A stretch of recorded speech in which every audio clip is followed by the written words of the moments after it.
Merci d'être là, merci de témoigner, on va dire, cet intérêt pour la santé durable. Avant de commencer, j'aimerais vous rappeler les obligations légales en France. Je ne sais pas, vous le savez forcément en tant que DRH ou en tant qu'intéressé directement au sujet. Nous avons une obligation légale de résultat en termes de santé. Ça veut dire que, de toute façon, le patron, la société, est responsable de la santé du collaborateur. Responsable, mais pas coupable.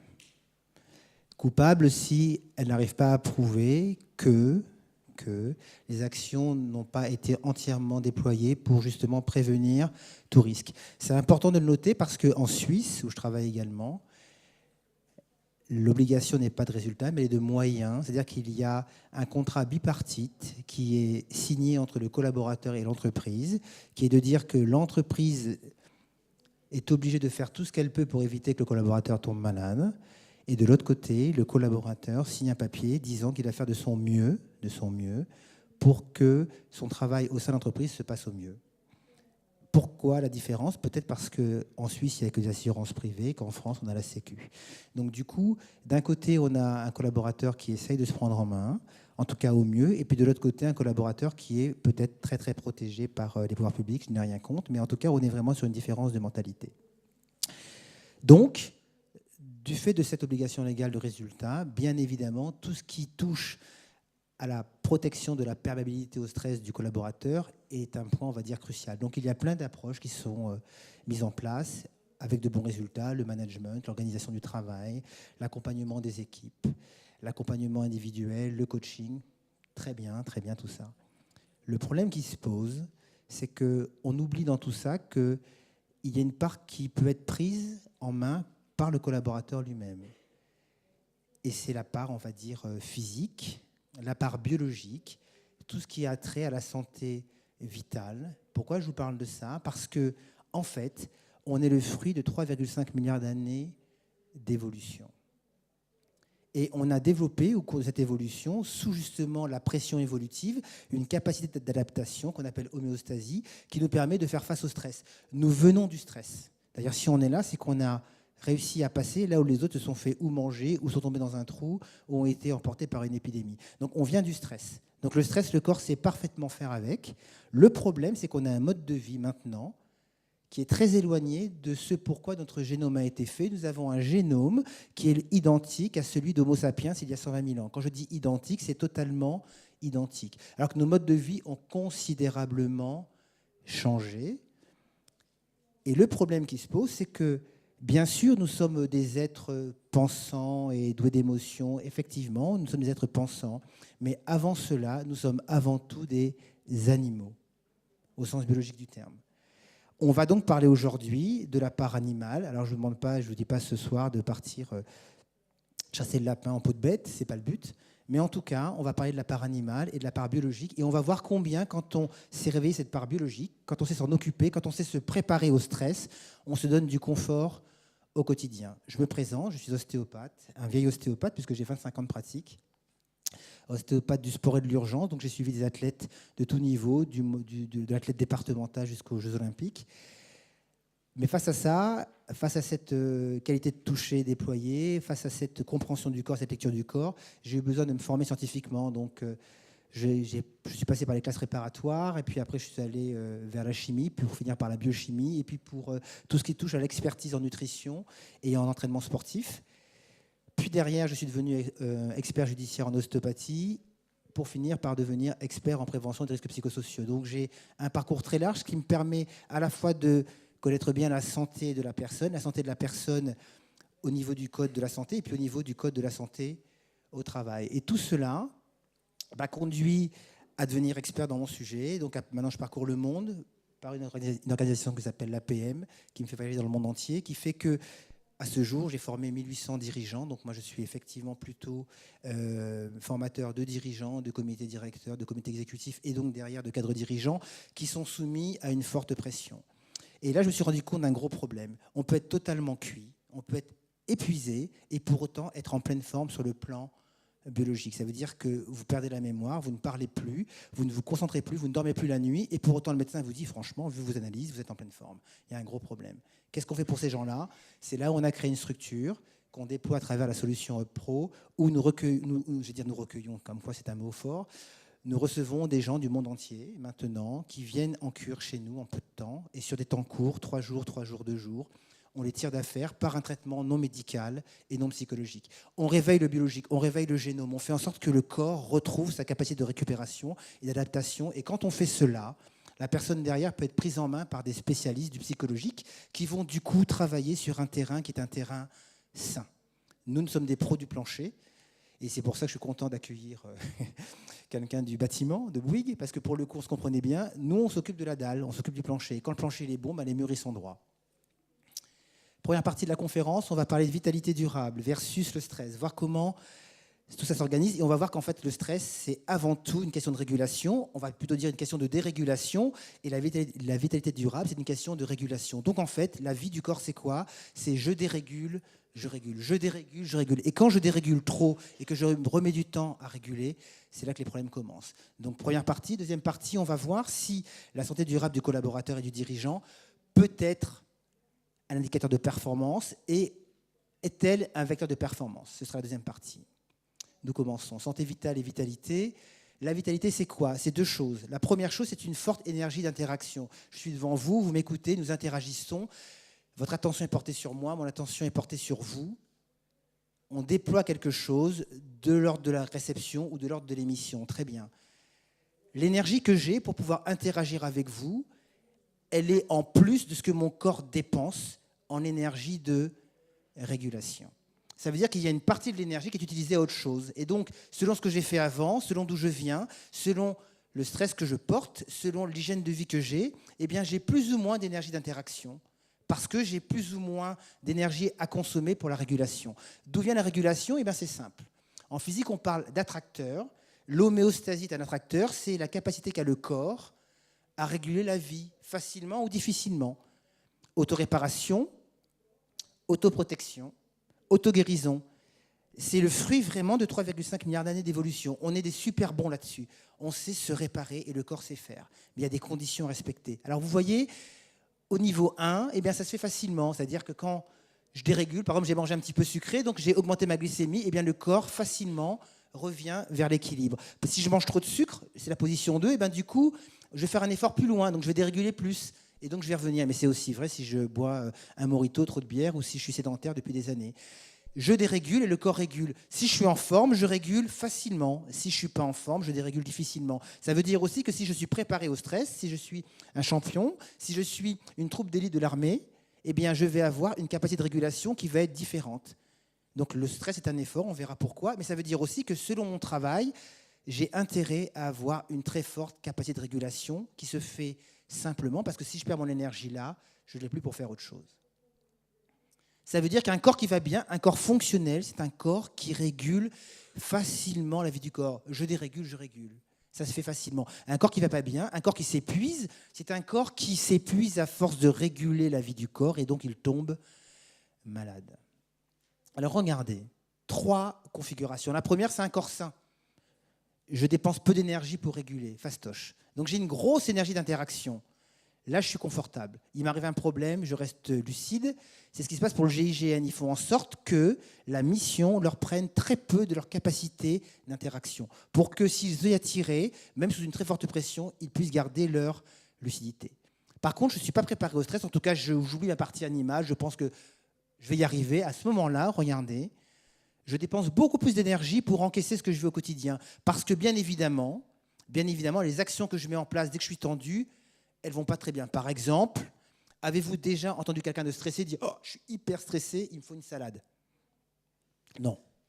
En général, quand on est stressé, on mange des chouquettes, des Twix, des choses comme cela.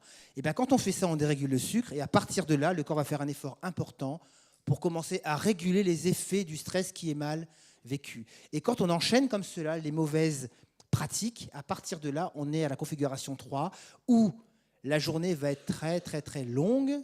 Et là, il va falloir sortir des grandes rames parce que quand vous faites le travail et vous devez l'encaisser sur la partie verte, vous comprenez bien que ça va être très compliqué d'assumer la journée.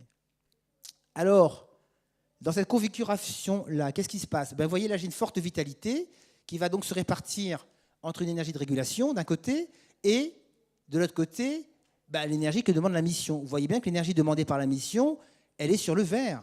C'est ce qui nous reste en fait. Le reste, il est perdu. Ça veut dire que le matin, quand vous vous levez, le orange est perdu. Vous devez assumer votre journée sur le vert. À partir de là, dans cette configuration-là, on a de la réserve et on pourra faire face. Bien évidemment, ça c'est dans la meilleure configuration. Il y en a une autre que vous allez vite comprendre parce qu'elle nous concerne en général tous, en tout cas beaucoup. C'est que là, je pars le matin, je me lève le matin et c'est déjà compliqué pour moi. Je me lève en me disant, allez mon gars, il faut y aller. Allez, il faut y aller. À partir de là, énergie d'interaction faible, sauf que la mission, elle demande la même énergie. Et on ne peut pas changer ça. Et là, il nous manque de l'énergie, une énergie manquante. Tout le monde comprend. À votre avis, quand on en est là, quand on commence la journée avec une énergie manquante, comment on tient la journée? Qu'est-ce qu'on met en place pour pouvoir tenir la journée? On utilise quelle réserve en nous? On y va à la motivation, on utilise la réserve psychologique. On commence à devenir son propre coach. On commence à se dire, allez, accroche-toi, tu vas y arriver. À partir de là, si on a des responsabilités, si on doit être focus, si on doit être concentré, si on doit faire attention à l'autre, c'est beaucoup plus compliqué. Et là, on commence à s'énerver très fort. Et à la maison, ça gueule et on dit, moi, je suis énervé, moi, je suis énervé. Et en fait, on est très énervé. Et vous comprenez bien que la seconde étape qui suit cette étape-là, ça s'aggrave parce que on a la même énergie d'interaction, vous voyez, la vitalité, mais sauf que comme on ne fait pas les bonnes actions, l'énergie de régulation, elle augmente. Donc, plus je suis stressé et plus je mets en place les mauvaises pratiques, plus l'énergie manquante, parce que l'énergie demandée par la mission est la même, elle devient importante. Ça veut dire que nous sommes en train d'établir les conditions d'une installation de la fatigue, que nous allons voir maintenant dans le détail. La première chose dans ce concept que je développe et que je prône et que je défends, non médical, non psychologique, qui fait appel à l'animal qui est en nous, c'est qu'il faut se préparer à la pression vécue. De toute façon, certains boulots nous mettent sur une pression continue et le problème qui se pose, on ne peut pas tenir que sur la réserve psychologique. Quand on joue en Champions League, on ne peut pas avoir la préparation d'un athlète départemental. Ce n'est pas possible. Et si on se nourrit que de cacahuètes, que de curly et de mojito, à un moment donné, ça va poser de gros soucis. Donc, quand je stresse beaucoup et que je suis mal préparé, à partir de là, la première chose qui va sauter, c'est ma vitalité, c'est le corps qui va s'épuiser. Il va s'épuiser biologiquement, il va s'épuiser physiquement, mais ça, je ne le vois pas parce que je ne suis pas habitué à sentir que je suis au bout.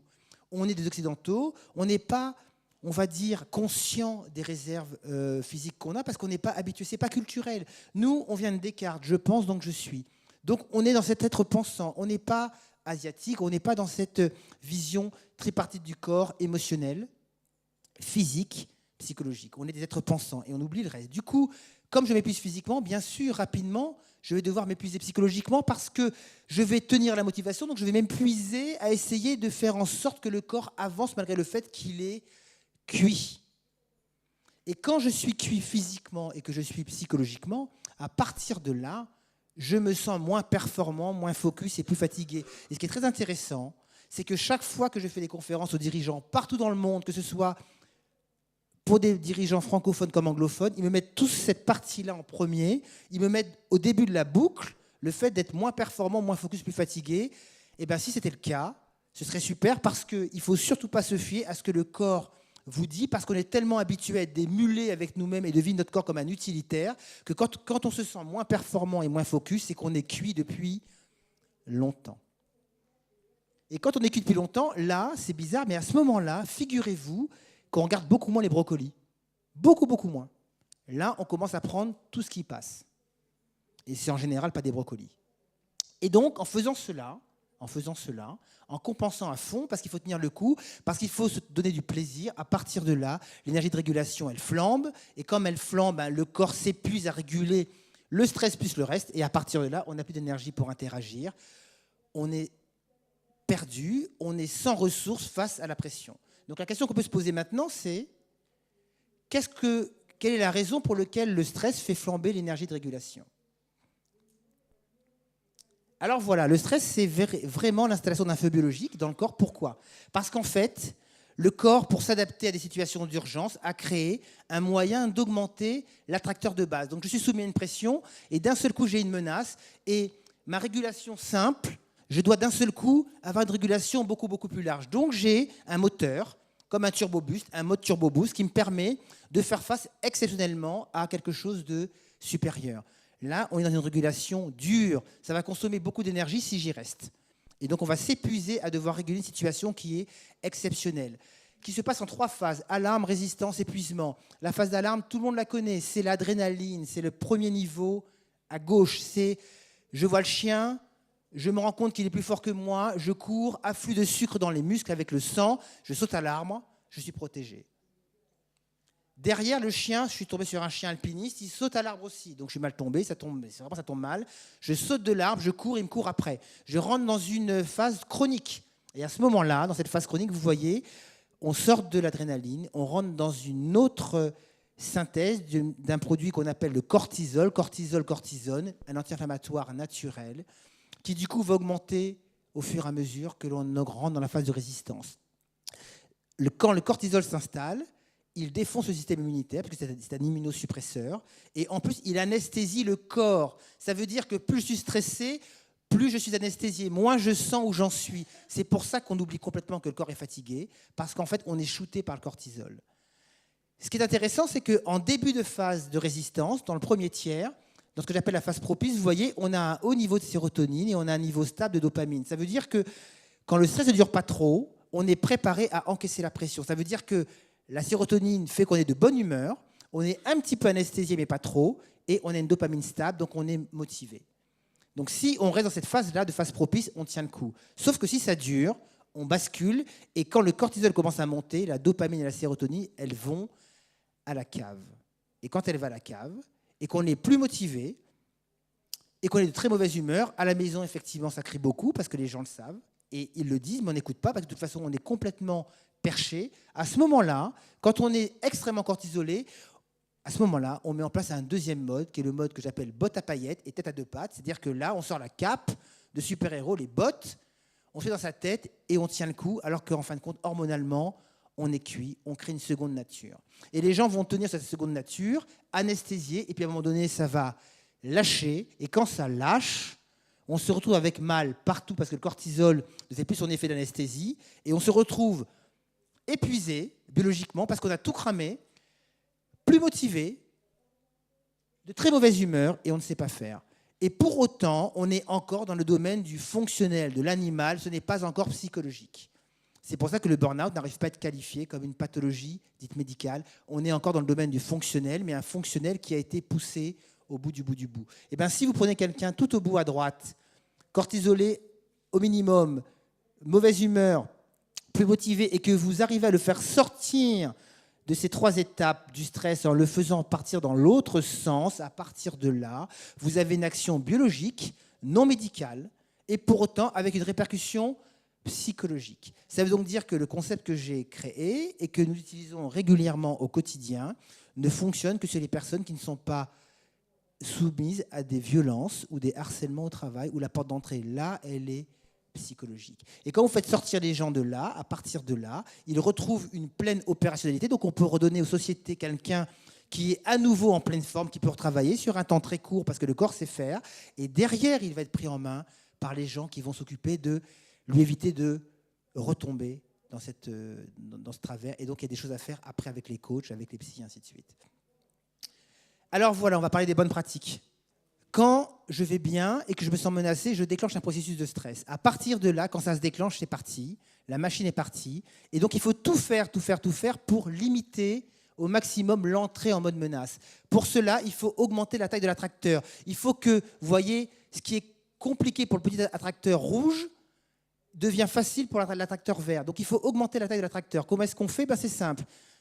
Il faut de l'intensité cardio et musculaire. Ça veut dire que si vous faites votre footing à 8 à l'heure en gardant les pâquerettes en disant « Mon Dieu, c'est chouette », restez couché, mangez du foin, c'est pareil, ça ne marche pas. Ça ne marche pas. Il faut se rentrer dedans. On vient de l'intensité, on vient de la souffrance. On vient d'un endroit où on faisait 20 km par jour pour aller chercher à manger, qu'on ne savait pas si on allait revenir. On vient de la précarité, on ne vient pas de l'abondance. Donc il faut absolument réveiller le génome en mettant de l'intensité. C'est ce qu'on fait en cure. Autre chose, il faut absolument veiller à son sucre. Si vous mangez un sucre de mauvaise qualité qui rentre trop vite dans le sang, vous ne savez plus gérer le stress, parce que le stress a besoin de sucre pour fonctionner. Donc la qualité de régulation du sucre, elle est déterminante. Enfin, il faut absolument réveiller les 3 cerveaux. Cerveau reptilien, cerveau limbique, cerveau néocortex. Ça veut dire que la proprioception, la qualité de ressenti du corps et la coordination sont essentielles. Il faut faire des choses complexes. Si vous faites de la musculation juste en levant le bras, ça ne suffit pas. Il faut faire du yoga, du pilates, il faut faire des sports où on complexifie le geste pour que tous les cerveaux marchent ensemble, pour augmenter la taille de l'attracteur. Ça, c'est la première chose. La deuxième chose, c'est que quand on va trop loin, quand on n'a pas réussi à retarder l'effet de l'installation du stress, à partir du moment où le stress chronique s'est vraiment installé, on crée un feu biologique puissant. Le corps se prépare au combat, donc il brûle son sucre, donc on s'oxyde, on s'acidifie, on s'inflamme. À ce moment-là, il faut éteindre absolument le feu biologique. Comment est-ce qu'on fait ? Eh bien, il faut manger, mais il faut bien manger. Ça s'apprend. Il faut réveiller le fait que le corps doit éliminer les déchets produits. Ça s'apprend aussi. Et enfin, il faut absolument avoir une bonne flore intestinale et avoir une bonne protection de la muqueuse intestinale. Le premier cerveau, on parle du second cerveau, mais le premier cerveau, en fait, c'est le ventre. Il s'est construit avant le ciboulot. Si vous êtes occupé là, vous êtes occupé là. Et le problème, c'est que très souvent, on oublie ce qui se passe à ce niveau-là. Il faut absolument avoir une bonne muqueuse intestinale et une bonne flore intestinale. Ça permet de limiter le problème. Et quand on va trop loin, quand on n'a pas réussi à arrêter le feu biologique et qu'à ce moment-là, on rentre en mode d'alerte rouge, ça veut dire que quoi que l'on fasse, même si vous êtes avec des amis, même si vous êtes chez vous, même si vous êtes au restaurant, même si vous êtes couché, à partir de ce moment-là, vous n'arrivez plus à récupérer, vous vous reposez, mais le repos n'est pas la récupération, vous êtes perché, à fond les ballons, le corps est en menace constante, et il ne sait plus faire, il ne sait pas redescendre. Et donc, quand les gens s'arrêtent en burn-out pour 8 mois, 1 an, ils reprennent le travail, en fait, globalement, ils ont assez peu quitté l'état de tension permanente. Le système nerveux ne s'est jamais relâché complètement, ce qui fait que quand ils reprennent, très rapidement, ils repartent dans le mauvais sens. Ça veut dire qu'ils sortent à moitié remis, et dès qu'il y a de la pression, ils repartent aussitôt vers la gauche. Ils reviennent en mode alerte rouge et donc ils arrêtent, ou il faut les reclasser, ou il faut les accompagner très longtemps. Et en tout cas, le plus souvent, ils ne peuvent jamais retrouver les fonctions qu'ils avaient avant, ou alors ils vont élever des abeilles en Corrèze, ils font autre chose. Et ils vont très loin. Si vous êtes en mode alerte rouge, que ce n'est pas d'origine psychologique, avec des cures spécifiques, on peut vous faire remonter et sortir de la zone dangereuse en coupant la boucle nerveuse et en éteignant le feu biologique. C'est tout le sens des soins qu'on a mis en place. Et en fait, donc, ça veut dire qu'on a mis en place des formations qui sont des formations sur la performance pour les personnes qui sont soumises à de très hautes pressions, pour leur apprendre les bonnes pratiques qui permettent de limiter le feu biologique et de retarder au maximum l'entrée en mode menace. Donc là, on est en amont. Pour les gens qui sont soumis à des pics de pression ponctuels, on travaille sur la qualité de vie au travail. Donc là, on leur donne les moyens d'augmenter la taille de l'attracteur simplement par les bonnes pratiques, de façon à ce que le truc qui les stressait ne les stresse plus. Donc on leur redonne du confort au travail. Donc on est sur une vraie qualité de vie au travail d'origine biologique. Et bien sûr, quand les gens vont trop loin, c'est ce qu'on appelle les soins d'urgence. 3 jours, 2 jours. La société nous confie son cadre, son dirigeant. Et à partir de là, en très peu de temps, si les conditions sont bien remplies, on leur met d'aplomb. Sur 10 demandes, on en refuse 4. On refuse des personnes avec lesquelles ça ne va pas être possible, des personnes pour lesquelles il n'y a pas une bonne relation dans l'entreprise et le collaborateur, ou que le collaborateur a un espace familial trop compliqué qui fait qu'il ne sera pas disponible pour la cure. Et puis, bien sûr, on refuse les gens qui ont été violentés et harcelés parce qu'on ne pourra pas les aider. Mais quand les critères ont été répondus, on obtient vraiment de bons résultats parce que le corps sait faire. Deuxième partie et fin de mon exposé. Est-ce qu'on peut considérer la santé vitale, la vitalité comme des indicateurs de performance ou comme des vecteurs de performance? J'aimerais juste vous montrer ça. Vous voyez, c'est le schéma de tout à l'heure. Eh bien, une entreprise, c'est pareil. Une entreprise, c'est fait pour déployer, mais pour autant, il y a une régulation de l'entreprise. Eh l'entreprise qui va bien, c'est celle de gauche, elle est dynamique, c'est qu'en interne, ça ne se bouffe pas le nez. En interne, ça se passe bien, c'est fluide. Et bien, dans ces conditions-là, l'entreprise déploie. Par contre, si ça commence à bastonner en interne, si ça commence à être compliqué, eh bien, les gens ils sont occupés à autre chose. Et c'est compliqué du coup pour déployer. Et puis, une entreprise qui ne va pas du tout bien, qui est en surchauffe, avec un climat social tendu, des problèmes de trésorerie, eh bien, toute l'énergie des salariés est utilisée à gérer les problèmes internes, ils n'ont plus la tête à travailler. Donc, ça veut bien dire que si un collaborateur est dans la configuration de gauche avec une bonne énergie de réserve, eh bien, si tous les collaborateurs sont comme cela, ils vont participer au bien-être de l'entreprise. Et donc, ils vont aider l'entreprise à se déployer parce qu'eux aussi sont en capacité de se déployer à leur niveau. Des cellules qui vont bien dans un corps, et bien du coup, le corps il va mieux. Ça veut dire que quelqu'un qui va bien, eh bien, il est de bonne humeur, il est plus focus, il a une meilleure réactivité, il est plus calme, il a un meilleur sommeil. Son sommeil est réparateur. Il est plus sociable, il est moins isolé, il se sent moins isolé, il est plus motivé, il a plus d'énergie. Et bien forcément, au travail, avec le client, ça se passe mieux. Avec le collègue, ça se passe mieux. On est plus concentré, on a une meilleure productivité, on a de meilleures idées, plus de recul. En fait, ça va mieux. Et là, les KPI que l'on connaît, la baisse des problèmes au travail, le fait que le chiffre d'affaires augmente, là, on les retrouve. Ça veut donc dire que la santé durable, la performance durable, c'est bien évidemment un vecteur de performance pour l'entreprise. Et ça, on le voit très nettement. Quand, j'ai envie de dire, les pièces du moteur vont mieux, ben, le moteur, il va mieux, c'est du bon sens. Est-ce que c'est un indicateur de performance? Est-ce qu'on peut dire que quelqu'un en bonne santé va être un indicateur de performance? Le problème qui se pose actuellement, et je finirai là-dessus, c'est que ce n'est pas un sujet qui débloque beaucoup d'argent pour être traité de façon vraiment correcte, parce que ça demande d'avoir plus de recul, ça demande de prendre le temps vraiment de quantifier tout ça, de créer des études pour cela. Et pour l'instant, on investit beaucoup plus sur d'autres choses que là, alors qu'en fait, on devrait s'inspirer du corps, jusqu'à preuve du contraire.